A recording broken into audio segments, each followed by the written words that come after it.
Isang masayang pagbati na may ngiti sa aking mga labi. Naghahanap ba kayo ng makakatuwang sa pagre-review ng inyong anak? Meron yan sa DepEd. Ang ETUlay online tutorial ay libre at handog ng ating kagawaran sa pangunguna ng OUA ICTS EdTech. Ito ay isang proyektong makatutulong sa mga mag-aaral, katuwang ang mga magulang o kasama sa kani-kanilang tahanan para masagutan at maunawaan ang mga modules. Hangad din ng programang ETUlay ang matulungan ang ating mga guro sa kanilang mga blended learning classes. Ang ating ETUlay ay mula kinder hanggang senior high school. Bukod sa academics, meron din tayong mga special programs gaya ng All is Wellness, Reading and Math Remediation, Storytelling, Mommy Tech Talks, Classes sa Gramatika, Speech Class, Financial Literacy, at marami pang iba. Pinalawig din ng ETUlay ang ating Alive program para sa mga mag-aaral mula grade 1 hanggang grade 3. Gayun din ay mayroon tayong ALS program at SPED tutorials na makasisigurong makakamit ng lahat ang inclusive education. May SPED hotline na rin para sa inyong mga katanungan patungkol sa special education. Kaya, subaybayan mula Lunes hanggang Biyernes, mula 9 ng umaga hanggang 7 ng gabi ang ating ETUlay. Sa ating pagtutulungan, maiaangat natin ang bawat isa. Ating itutulay ang pagkatuto upang di mapigil ang pag-aaral ng kabataang Pilipino. Itulay natin ito, sulong edukalidad.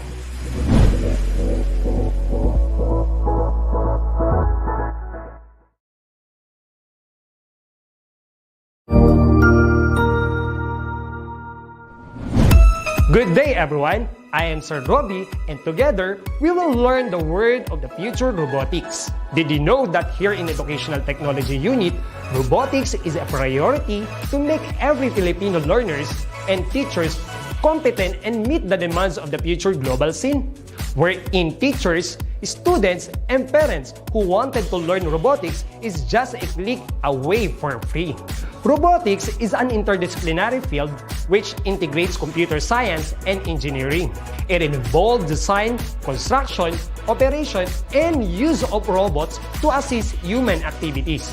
Are you ready for this transformation? Soon in ICTS Educational Technology Unit.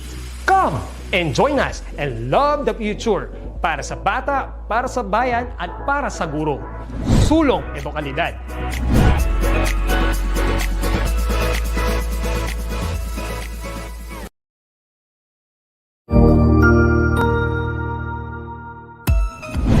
Mabuhay! Good day to all! I am your tutor Madge. Welcome to ETUlay, a free online tutorial, an initiative of the Department of Education, Information and Communications Technology Service, Educational Technology Unit, ICTS EdTech. This program is aimed at helping and assisting learners from kindergarten, senior high school, ALS, Alive, and SPED learners. Aside from answering the modules, the ETUlay is offering programs which you will surely look forward to. Together with our parents and teachers, the ETUlay will bridge the gaps where difficulty and ease meet in learning new knowledge and skills. So, let us prepare our module, pen and paper. Ready your mind to see and hear worthwhile and interesting lessons. Let us now study and learn, together with our volunteer online tutors. Tara na!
Yes, sound check, one, ayan. Ayan, sa dami na sinabi ko, once again, good afternoon everyone. So balikan lang natin, no? Once again, ayan. Yan, am I loud and clear na po ba? Ayan, kung loud and clear na ay maglagay na tayo ng like sign na magtuloy-tuloy tayo dito. Ngayon ko lang nakita yung mga chat kasi ako ay nandito sa ating screen. Ito, pinapanood ko rin. At oo nga, no, wala ako naririnig. However, isang magandang araw sa inyo at mainit na tanghali sa ating lahat. Once again, ako ang gurong tagapayo na lagi nandito para ikaw ay matuto ang Mr. Pure Energy ng TLE, Sir Robbie or Tutor Robbie at your service. Kaya sa mga bago pa lang dito sa ating sa ating episode, huwag niyo namang kalimutang i-share at i-like ang ating episode na matuto ka na sa Electronic Product Assembly kasama ang ating mga volunteer tutors sa TLE in the morning at 4:20 in the ngayon sa ating lesson. Ayan. Like what I said before, medyo may konting changes lang sa ating topic. However, the same pa rin naman ito sa ating pinag-uusapan. For our objectives for quarter 3, week 5, at the end of our tutorial, you are expected to explain the electronics and electrical tips and occupational health and safety and differentiate the hazard and risks and create light tests using available materials at home and practice the safety precautionary measure in diagnosing domestic appliances. So those are the objectives that we need to attain during or after our discussion. So huwag na natin patagalin, no? Let's have a little bit of review. Ang gagawin nating strategy sa ating session, all you have to do is buo nyo ng sasagutan tong ating review. So all you have to do is number your comments or sa comment section natin, number nyo lang ang inyong mga comments ng 1 to 5 that you will going to answer the different question based on the question that we will going to give it to you. So medyo bibilisan na lang natin. Number your chat box or paper 1 to 5, then answer the following. Ang gagawin lang naman natin is papangalanan lang natin ang electronic device na ito na analog multimeter. So sa mga bago pa lang dito sa ating channel, all you have to do is share, like, and if you want to comment in a different question, pwede yan sa ating comment section. All you have to do is type the number, all the numbers 1 to 5, then give the name of the following parts of analog multimeter. You can type your answer or you can write your answer in your separate sheet if ever na meron tayong similarities na topic, much better. And if ever nauuna o nahuli ako, much better din naman dahil ito ay align sa ating curriculum guide. Ayan. So while waiting sa inyo mga sagot, pakisagutan na ito ng buo sa mga nakikinig dyan. Once again, buo nyo pong sasagutan. So batiin na natin ang mga sumusunod na mga estudyante, masisipag na estudyante mula sa... Ayan ang ating mga estudyante. Tingnan, ayan. Mula sa, good afternoon, sir. I'm Lumawan Zumali Ali from 9 Balatukan, Daniel R. Aguinaldo National High School watching. Thank you very much, anak. At next week, makikita niyo na ang result ng inyong mga output. Medyo pararamihin lang natin ng mga participants. And of course, mula kay Altea Constantino, good afternoon po, sir. Then preparedness from Las Piñas National High School under Mr. Conserman. At nandyan din ang isa sa masisipag nating learners na si Zeg Yancy J. Osorio. Good afternoon, Tutor Robbie. I'm Zeg Yancy J. Osorio from 9 Balatukan, Daniel R. Aguinaldo National High School. At sinundan ito ng ating isa rin sa ating learners, si Earl Feathers. Good afternoon po, Tutor Earl Jeffrey. Ayan. Si Tutor ba siya? Ayan. Si Tutor Earl Jeffrey B. Pangan, grade 10, Amities, watching from Godofredo Reyes Senior National High School, SDO Camarines Sur. So good afternoon din po sa mga tiga Camarines Sur. And of course, sinundan ito ni JB Bitor Ponoyo. Good afternoon, sir. I'm JBB Ponoyo from 9 Balatukan, Daniel R. Aguinaldo National High School. At nandyan din si Hani Alesna. Good afternoon from 9 Balatukan, Daniel R. Aguinaldo National High School. Napaka-sisipag na mga estudyanteng ito dahil nakatutok talaga sa atin. At ayan, may mga konti paalala sila kanina. Medyo hindi ko na nakita. Pero thank you very much. At least nag-pop up dito sa ating ayan, sa ating kabilang screen. Thank you very much. At least naririnig ko rin ang aking sarili na wala rin pala, no? Naririnig ang aking sarili pero wala, no? Kakaiba yun, no? At of course, batiin na rin natin si Aiza Nicole Ayuno Sadilio. Good afternoon po, Sir Aiza Nicole Sadilio, grade 10 Coral from Daniel R. Aguinaldo National High School. And mula kay Joseph Cardin Vasquez, good afternoon. Yes, yan, ayan na. At sumasagot na sila, ayan. Very good ang mga instruction, mga online learners natin na nakatutok ngayon. No? Shoutout na rin natin si Arnold Perez Olarte. Good afternoon din po.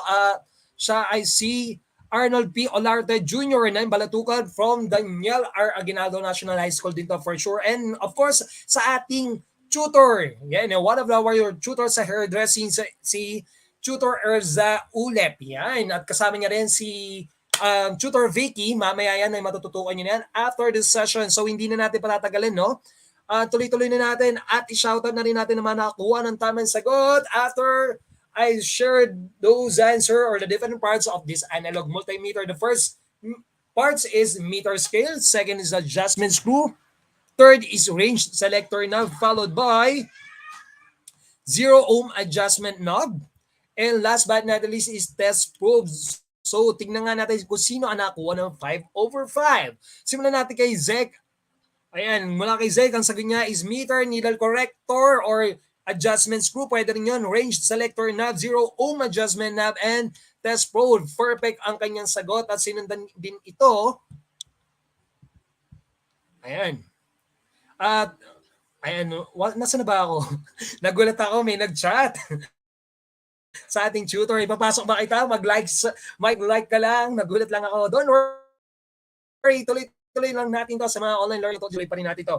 Ayan, while checking your answer, ayan na, may mga nakakuha na ng tamang sagot mula kay Altea Constantino from Las Piñas National High School under Mr. Conserman. Yan. So, shoutout sa mga estudyante. At ito si Zek. Ayan, nakita ko na rin naman to, no?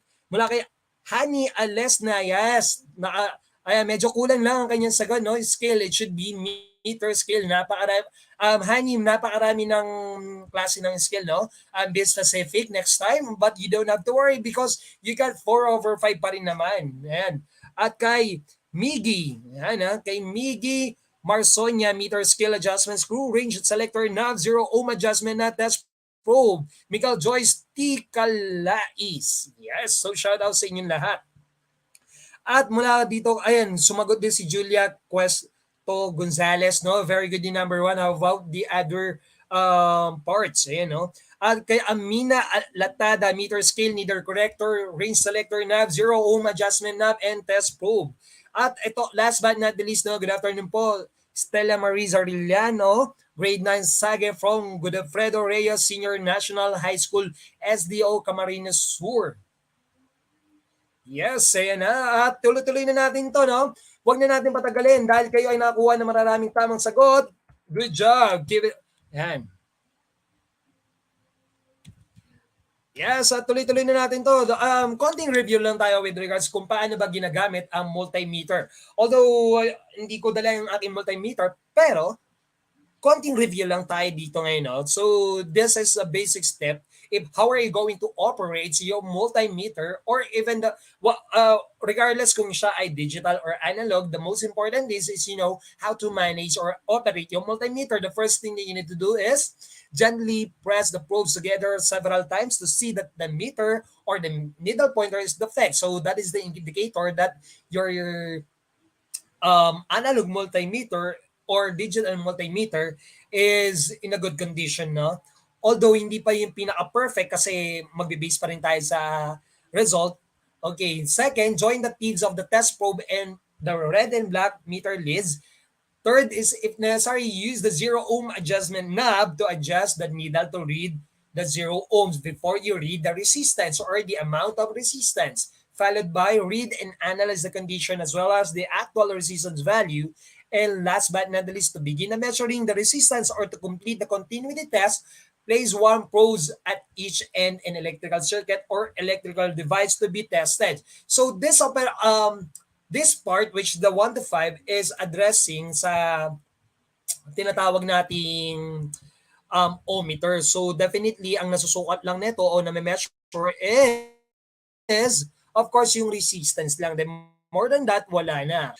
Bakit natin to kinakailangan aralin? The first things is, ito yung gagamitin natin pan troubleshooting to identify the defective parts or other related parts or defective parts of the different domestic appliances. And if ever wala kang multimeter or digital meter or hindi mo kayang mag-provide ng iyong sariling tester, meron naman tayong plan B na makikita nyo sa inyong matahanan. So ano ba yung mga dapat nating ihanda? Nandiyan yung male plug, switch, bulb. Of course, kailangan din natin ng receptacle na makikita ng upper part ng picture na to, no? Yung sa gitna may makikita kayong diagram, yan yung gagawin natin. In between, meron siyang bulb and outlet. Ito kasi yung last proof is additional ko na lang yan. Medyo paalala lang, no, sa mga online learners natin, sa mga parents dyan, sa mga guardians, sa mga adult, if ever nagagawa po ang ating mga learners, ang ating mga alaga ng kanilang sariling tester,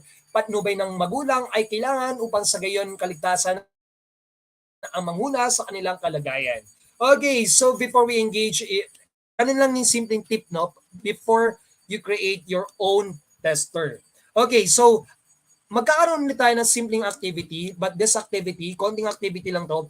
Ang gagawin nyo is pabilisan ng mata. Nakikita na rin naman to sa Facebook, no? Pero this time gagawin lang natin 1 minute, hindi 2 minutes, sa 1 minute, you will going to identify as many as you can, those words na related sa salitang safety or hazard. Okay? Na related sa topic natin for this session. Okay, I'll give you enough time to answer this one. Sige nga. Sa mga online learners natin dyan, no, pakisagutan ito. Ayan. I'll give you 1 minute to find the different answer. All you have to do, you can type your answer in your comment section or you can individual type the different question, then i-recognize din natin yan. Mabilisan lang yan. 1 minute lang po ang aking ibinibigay. Kaya sa mga online learners dyan na nakatutok, sa mga parents and guardian, tulungan, gabayan natin ang ating mga estudyante na yun na. Nandiyan si Mickey Marsonia, ang unang niya nakita is safety. How about as many as you can? Type lang ng type. Nandiyan din si Aiza Nicole Ayuno Sodilio, radiation ang kanya nakita. Sige, makikita natin. Nandiyan si Miggy Marsonia, ang sagot niya rin is social. How about the others? Nandiyan si Hania Lesna, reason radiation. At sinundan pa ito ni Amina Latada, radiation din. Si Hania Lesna, safety. At medyo may similarities sila. Nandiyan si Altea Constantino, hazard, risk, harm, danger, safe, social and chemicals. Nandiyan din si Zwame Ali, radiation, safety and risk. Nandiyan si Miggy Marsonia. So, tingnan nga natin kung ano yung tamang sagot. Oh, it's already time na. 1 minute na sa akin. Although hindi nakikita ng mga mata sa ating screen, pero sa akin ay naka 1 minute na tayo. Okay. So, let us reveal ano nga ba yung mga salita na meron tayo dito sa ating activity. Tignan nga natin, pare-pareho po ba tayo na nakitang places dito? Ayan, no? So number 1, meron tayong hazard. Ginawa lang natin plural, hazards. We have risk, psychosocials, psychological, occupational. We have harm, danger, social, safety, physical, chemical, what else? Biological, health, ergonomic, radiation, injury, sign, and tag. So those are the words na meron tayo na maaari nyo rin makita sa ating screen or jumbled letter or sa crossword puzzle na meron tayo for this session. And if ever na nakuha nyo itong mga words na to, okay, good job. Yan ha, wala man tayong palakpakan, pero ituloy-tuloy na rin natin to because we don't have enough time para matapos ang lahat na ito. So, ano nga ba ang nasa larawan na to at bakit kailangan nating aralin? That is the first thing that you need to recognize, no? Kasi during tomorrow, next week, actual na tayo, troubleshooting. So, may a request. Kahit ano munang appliances, no? Kasi for the sake na maituro ko yung sequences, kung paano ba talaga at anong parts ng inyong mga domestic appliances ang una nating i-check. However, we will going to finish this topic, which is the occupational health and common hazard in the workplace, or the electronics and electrical thieves, so that each and every one of you will be safe. You should practice the safety precautionary measures so that we can avoid or prevent some accident or unexpected event. No? So let us move on. I would like to ask this a little quotation. No?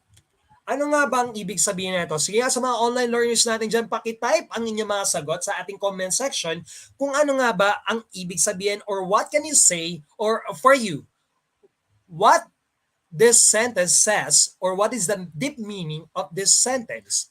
An ounce of prevention is worth a pound or pounds of cure. Again, an ounce of prevention is worth a pound of cure. Sa mga online learners natin dyan, you can type your answer in our comment section so that we could recognize your answer. Sige nga, ano nga bang ibig sabihin? An ounce of prevention is worth a pound of cure. It says, ayan mula kay Zuama Ali, ang sabi niya rito, it's easier to stop something from happening in the first place than to repair the damage after it happened. Yes, very good. Ayan. Sabi rin dito ni Miggy, ang sabi niya dito, prevention is better than cure. Medyo maganda yun ha. Medyo other says siya. However,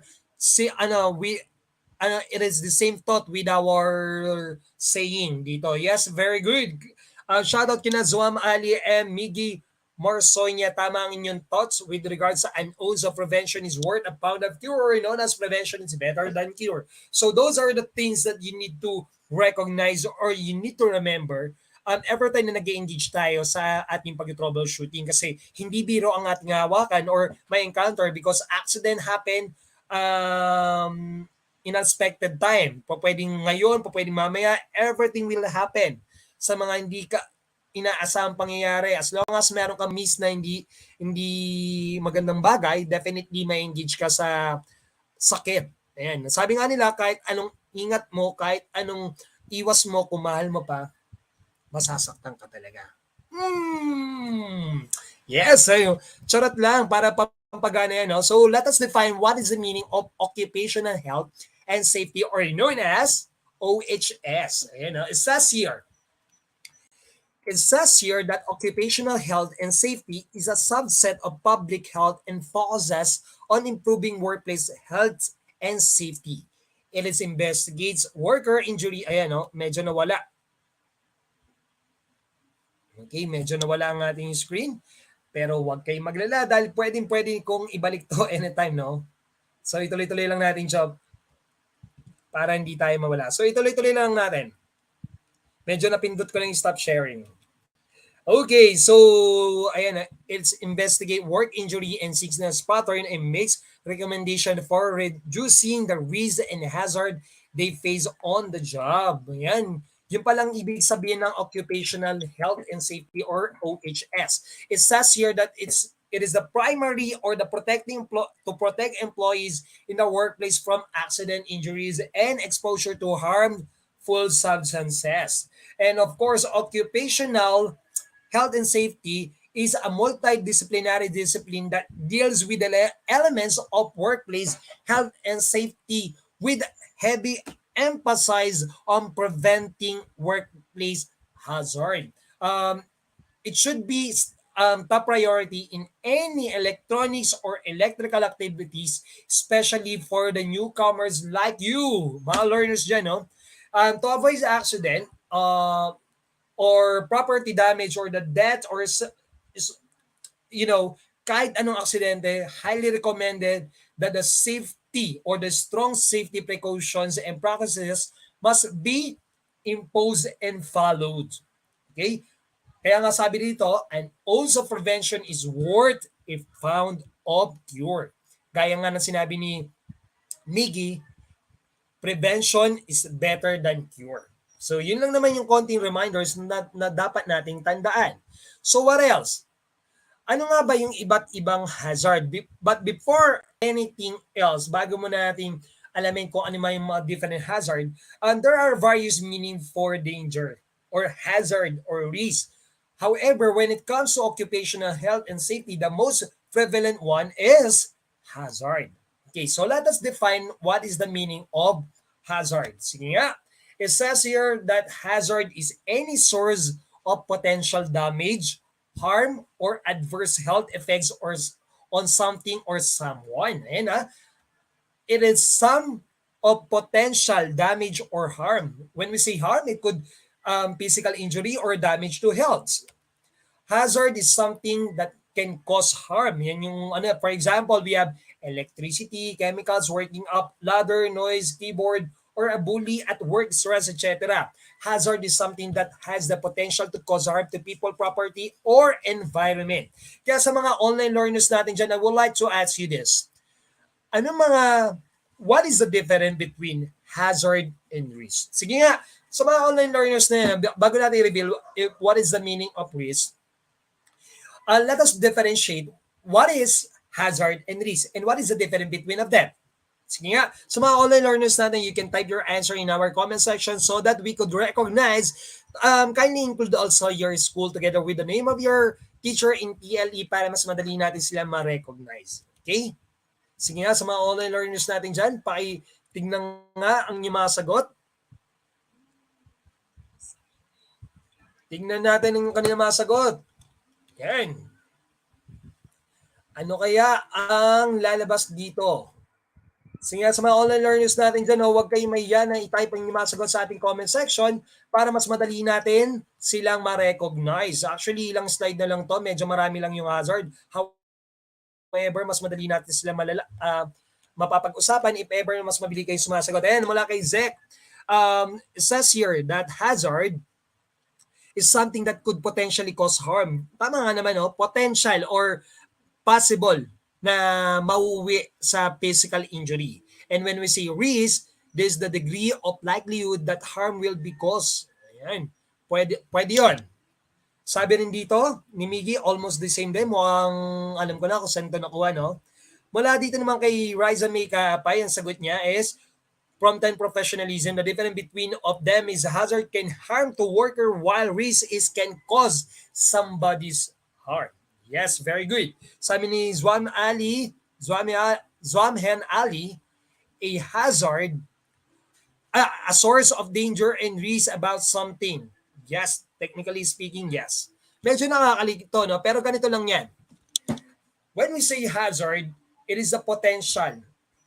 Okay? Maaaring makapagbigay sa iyo ng sakit. Okay? Pag risk, yun na po yung mismong aksidente. Okay? Kaya nga, like what I said a while ago, hazard is, mula kay Hanya Lesna, hazard is which threatens our health or environment risk, aim, event, or effect will occur. It could be, yes. Technically speaking, yes. So, ganun lang naman yung difference nila, no? Let us continue. Ano naman yung risk? When we say risk is the chance or the probability that a person will be harmed or experience an adverse health effects if exposed to hazard. Risk is the combination of likelihood of occurrence of harm and severity of that harm. A risk is a chance high or low that any hazard will actually cause somebody harm. Last, risk is the chance or probability of hazard causing harm or damage property or environment. So the meaning of word hazard can be confusing.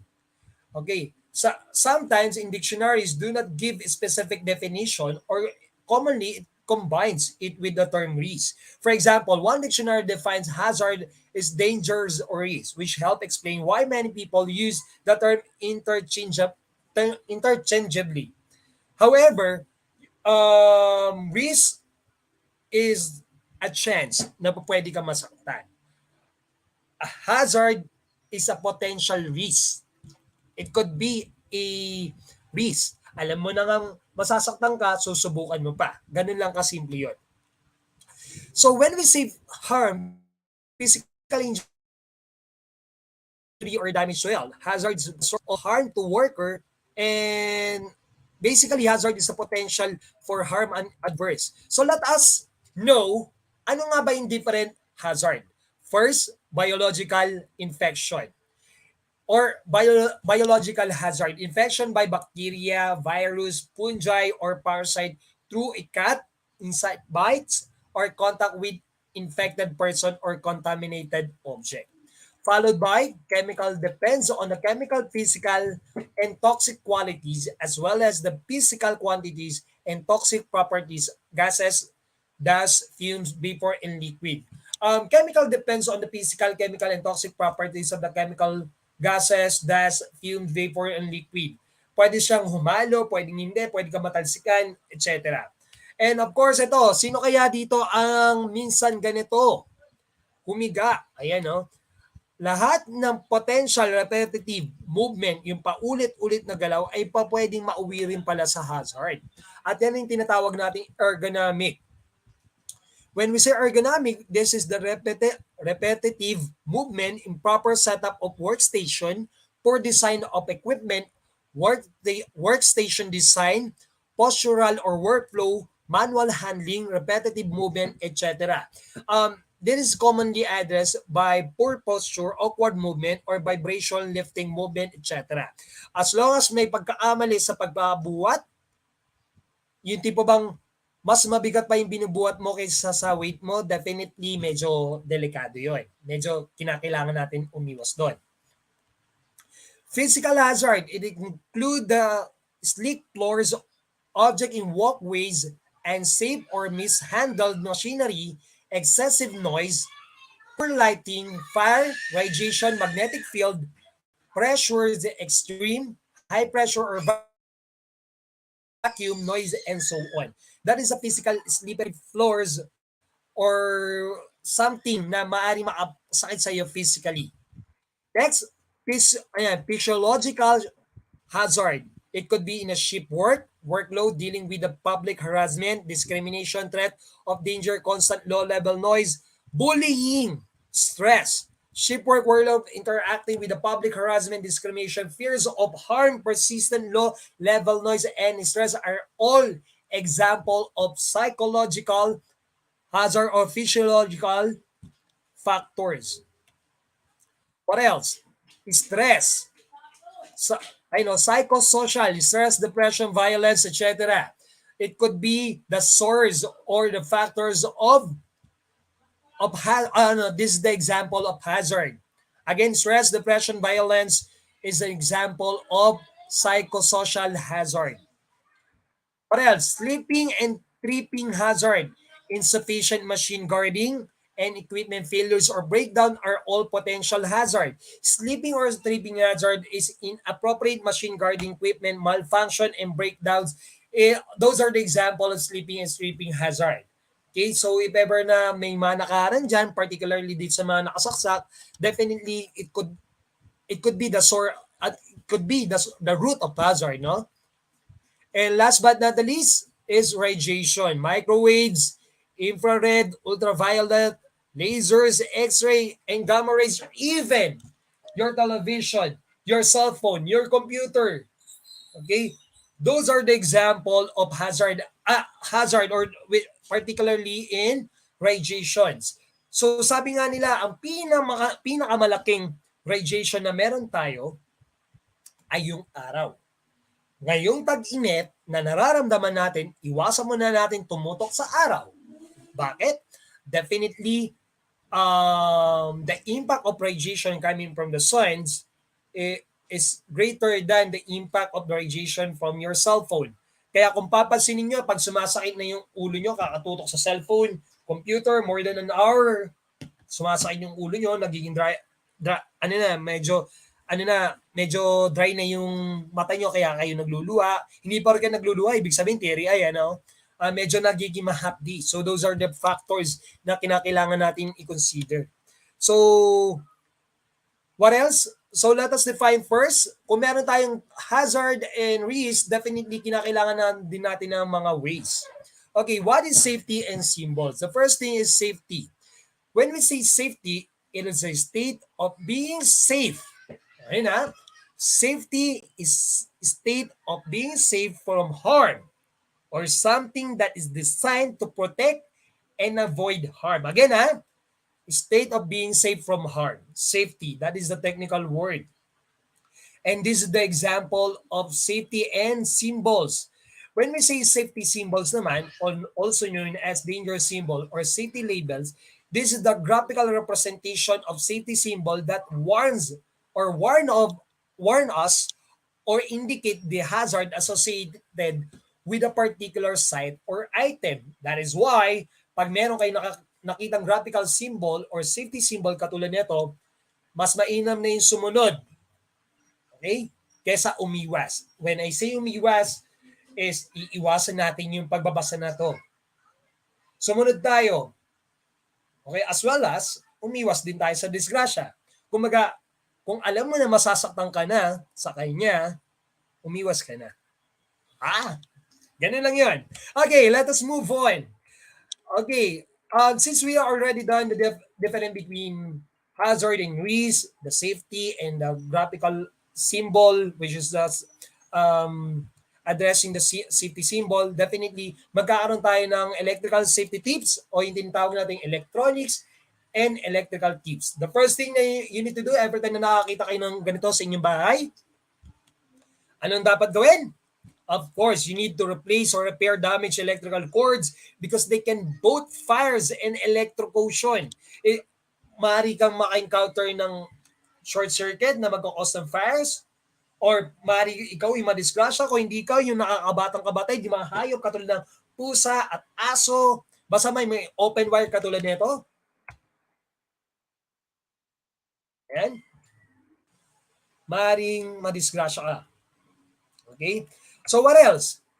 Wait lang. Ito yung tinutukoy ko sa'yo, mga kitty cats, ibig sabihin na putulan na napakaliit, mga open outlet, lahat naman yan ituturo ko kung paano i-repair. However, medyo limited lang yung oras natin. Then, never overload an electric socket with too many plugs, katulad nito, kasi nagko-cause to ng overloading, lalo na yung pinaka-source nyo, yung pinaka-wire nyo ay napakaninipis. Kaya pansinin nyo, yung mga power cord ng ref, aircon ay umiinit. At if you were going to observe, try to observe, bakit kaya si refrigerator, si aircon ay mas sariling breaker? Kasi matataas yung power na ginagamit at mas madali silang mag-cost ng masira every time na nagkakaroon ng short circuit. So, iwasan din natin yan. So, what else? Ensure that all of your fixtures and appliances are set to the correct wattage. Okay? If you don't even know what is the right wattage na gagamitin nyo sa appliances nyo, lalo na yung galing sa ibang bansa, tingnan nyo lang yung mga requirement voltage. Yun yung mga dapat nyo i-consider. So what else? We also have this, unplug all your unused appliances to reduce potential risk and cover as much as possible to avoid electric shock. Lalo na sa may mga alagang bata dyan, sa may mga kapatid na nakababata, lagyan nyo ng takip if ever natapos yung gamitin kung hindi maiwasan. Then last but not the least, to avoid electric shock, keep electrical gadgets and outlet away from water. Okay? Or else, yes, kasi ang tubig ay isa sa mga conductors. Gagapang dyan yung kuryente. Okay, I think this would be the last. If ever you have a question or clarification, pwede nyo i-type ang yung mga question dyan. Okay, dahil tayo ay magkakaroon na ng tinatawag na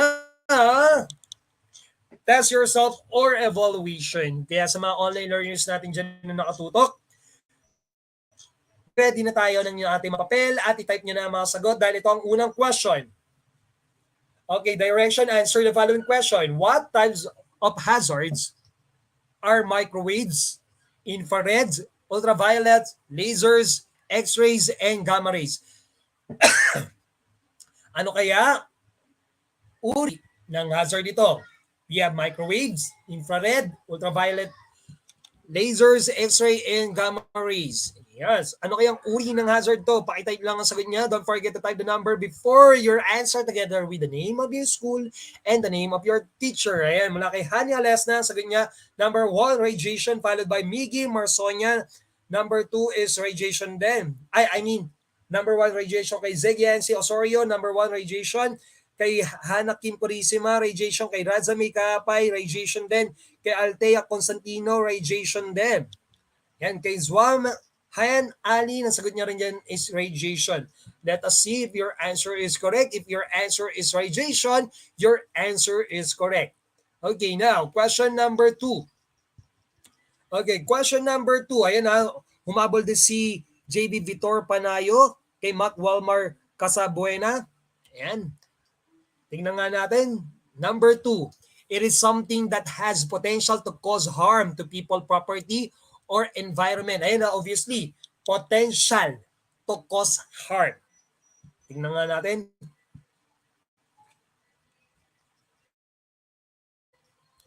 Ayan, tingnan nga natin yung mga sumasagot. Ayan, mula kay Yancy, ang sagot, ayan o. Mula kay Hania Lestan, sagot niya sa number 2, Izazard, sinundan ito ni Yancy, ni Miggy, ni Althea, ni Zwame Ali, kay Riza, kay JB Vitor, kay Hana. Ayan, sumagot sila ng hazard. Let us see if your answer is correct. If your answer is hazard, your answer is correct. Number 3. Yan na, question number 3. 3 na po tayo. Ayan. At sinundan ito ni Aiza Nicole Ayuno Sadillo. Sagot niya rin sa number 2 is hazard. Okay, number 2. I mean number 3. Ano kaya yung number 3 natin? Sige nga, sa mga online learners natin dyan, you can type your answer or you can write your answer on your separate sheet. Okay, at kung bago ka pa lang din sa ating channel, huwag mo naman kalimutang i-like and i-share ang ating episode sa week 5 para matuto kayo sa electronic product assembly and servicing. At paalala ko na rin sa inyo lahat, no, na magkakaroon na tayo ng repairing, so pakihanda na lang po ng yung mga diagnosed domestic appliances na medyo defective, at the same time yung mga electronic tools or electrical tools kasama na rin ng inyong mga light tester.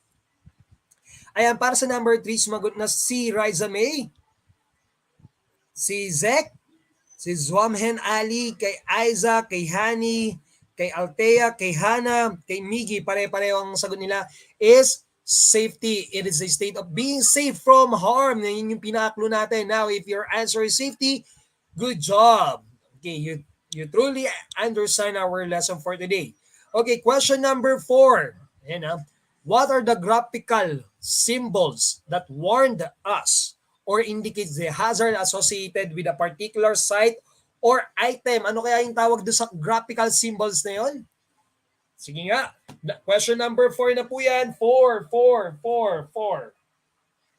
Ayan, meron sumagot sa number, parang naka-number 3 pa lang sila. Number 4 pa lang tayo. Ayan, meron ako nakitang tamang sagot. Ayan, sa mga online learners natin dyan, pakitype nyo na ang inyong mga sagot sa ating comment section nang sa gayon, mabasa na natin ang inyong mga tamang sagot para may shoutout na natin ang inyong mga eskwela together with the name of your teacher sa TLE. Kaya, tingnan na natin ang mga tamang sagot mula kay Riza May Kapay, kay Hani Alasna, kay Zwamhen Ali, kay Hana Kim Purizima, kay Althea Constantino, kay Miggy Marsonia. Ang sagot nilang lahat ay safety symbol. If your answer is safety symbol, your answer is correct. Last but not the least, number 5. Okay, last question na tayo. So number 5 naman, give 3 safety electronics and electrical tips. Sige nga, dito natin masusubukan. Kung wala sa akin lesson ng maibibigay nyo, tignan natin. Okay, tignan na natin. Give or gives. Okay, give 3 safety electronics and electrical tips. Sige nga, sa mga online learners natin dyan, you can type your answer in our comment section at huwag nyo na rin kalimutan i-share at i-like ang ating episode sa week 5 sa Electronics and Electrical Tips OHS. Para maging mas updated ka pa, huwag nyo na rin kalimutan na mag-join at i-like at i-follow na rin ang ating official Facebook na DepEd ETUlay Online Tutorial. Sige nga, sa mga online learners natin, Zwamali, check that you're using the correct wattage in all your fixtures and appliances. That is the number 1. Watch out for overload outlets to protect your home. Second, and replace or repair damaged electrical cords to keep your home safe. Even yourself. Okay, Zwamali, even yourself. Very good. Sige nga, tingnan nga natin ang mga online learners natin dyan kung sino ang nakuha ng mga tamang sagot. Sige nga, sa mga online learners natin dyan na nakatutok pa rin sa atin, huwag niyong kalimutan na sumabaybay sa ating online tutorial every Friday from 3 p.m. to 3:40 p.m. Yan. Sige nga, sa mga online learners natin dyan, tingnan natin kung sino ang nakakuha ng tamang sagot.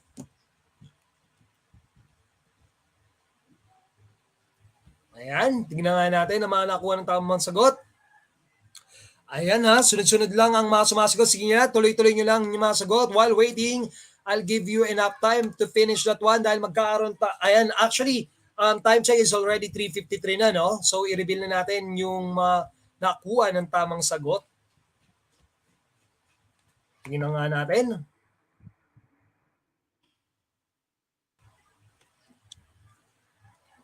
Okay, tingnan natin na nakuha ng tamang sagot.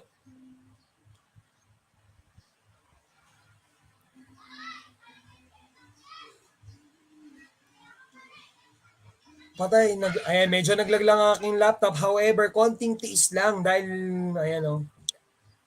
Medyo naglag lang ang aking laptop. Tingnan nga natin mga nakuha ng tamang sagot. Ayan, mula kay Riza May Kapay, ang sagot niya dito, number 1, radiation hazard safety symbol, replace or repair damaged electrical cords, never overload electric socket, ensure that all your fixtures and appliances are set. At sinundan din ito ni Miggy, ang sagot niya rin ay ganun din. Almost the same din pala, no? Pero dapat may sarili tayong mga sagot. Iwasan din natin yung sundan din yung kanilang sagot kasi for sure each and every one of you has your own idea. Okay? Okay, so ayun na ang ating mga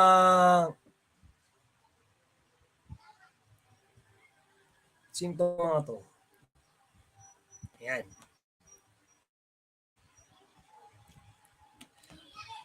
Okay, ayun na. Marami namang nakasagot dito. Since nakakuha na kayo ng tamang sagot, tignan nga natin ang ating susunod na PLE na medyo bida naman sa ating episode na sumusunod at gumagawa rin ng ating mga activity sa araw na ito.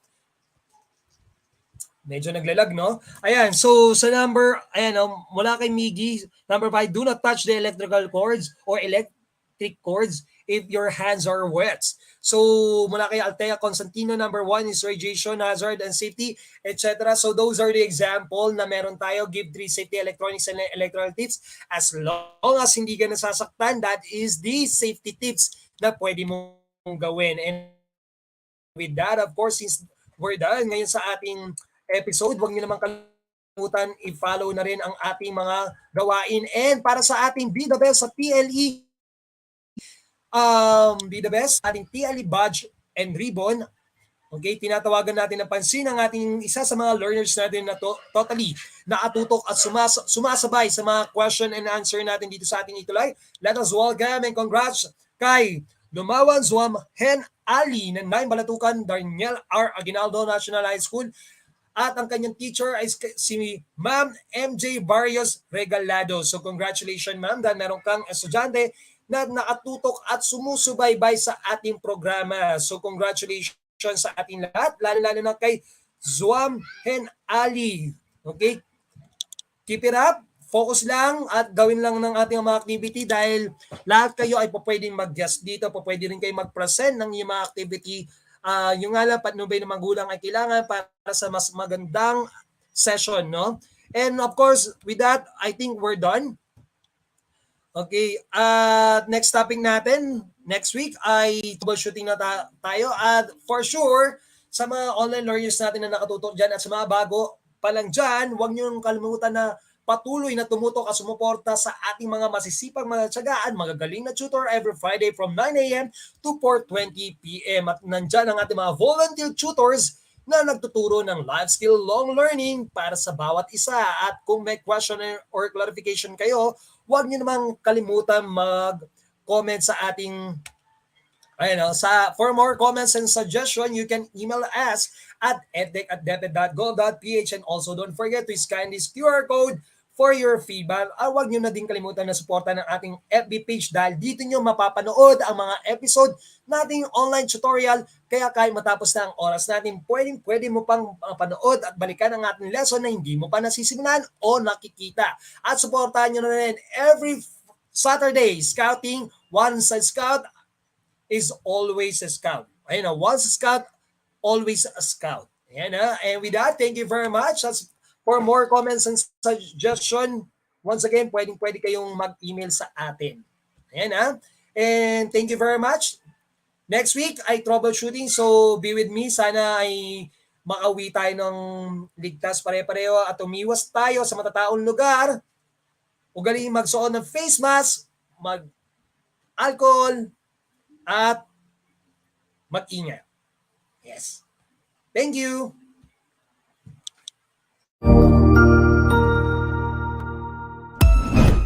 Ang husay naman! Natapos mo ang iyong tutorial session kasama ang iyong mahusay na ETUlay tutor. May bago ka bang natutuhan? I-share na yan gamit ang hashtag #ETUlayLevelUp. Huwag aalis ha, dahil may susunod pang programa na pwede mo ring panoorin at salihan. Dahil naghihintay na ang iyong mga tutors. Happy learning dito sa ETUlay!